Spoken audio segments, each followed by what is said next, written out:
1 अप्रैल से income tax reassessment की व्यवस्था में कई बदलाव सरकार ने किए हैं, लेकिन हालिया बजट में हुए एक बड़े बदलाव से अभिनव थोड़े से परेशान हैं। इस बदलाव से अभिनव जैसे इंडिविजुअल्स टैक्स पेयर्स ही चक्कर में नहीं पड़े, बल्कि इसने कॉर्पोरेट्स को भी मुश्किल में डाल दिया है।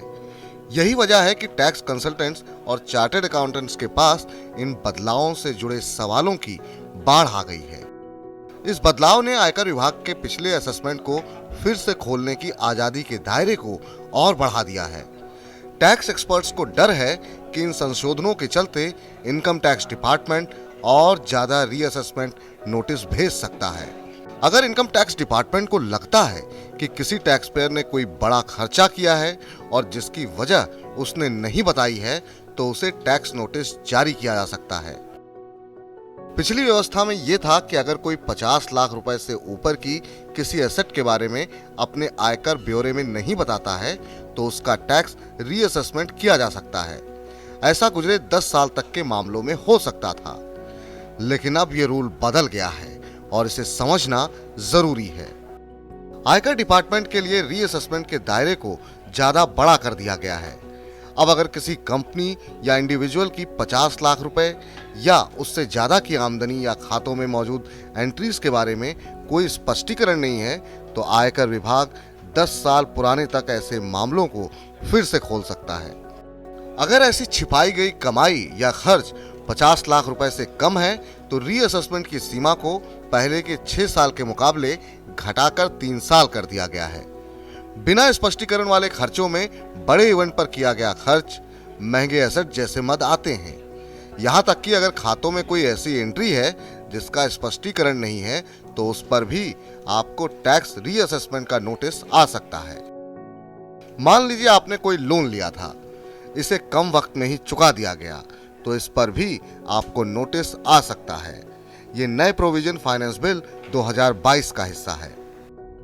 अब सवाल ये उठता है कि आखिर इसका तरीका क्या है।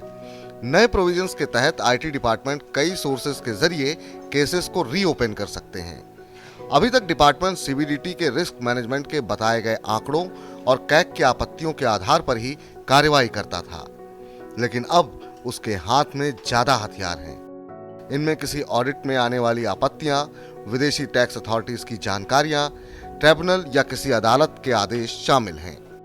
आईटी डिपार्टमेंट का इनसाइट प्लेटफॉर्म भी टैक्स अधिकारियों को टैक्स चोरों को पकड़ने में मदद देता है।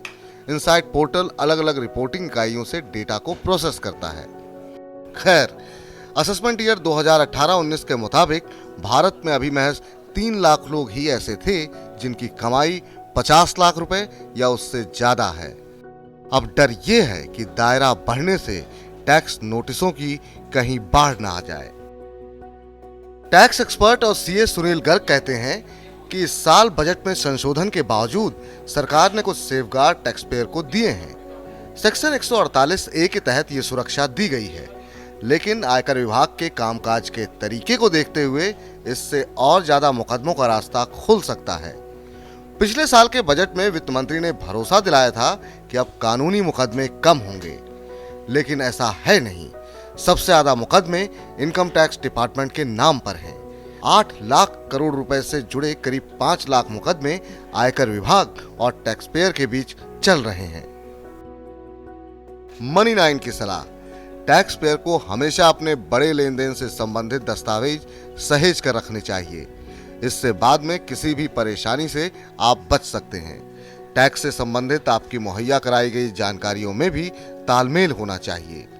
अगर इनमें अनियमितता दिखेगी, तो आपके पास भी नोटिस आ सकता है।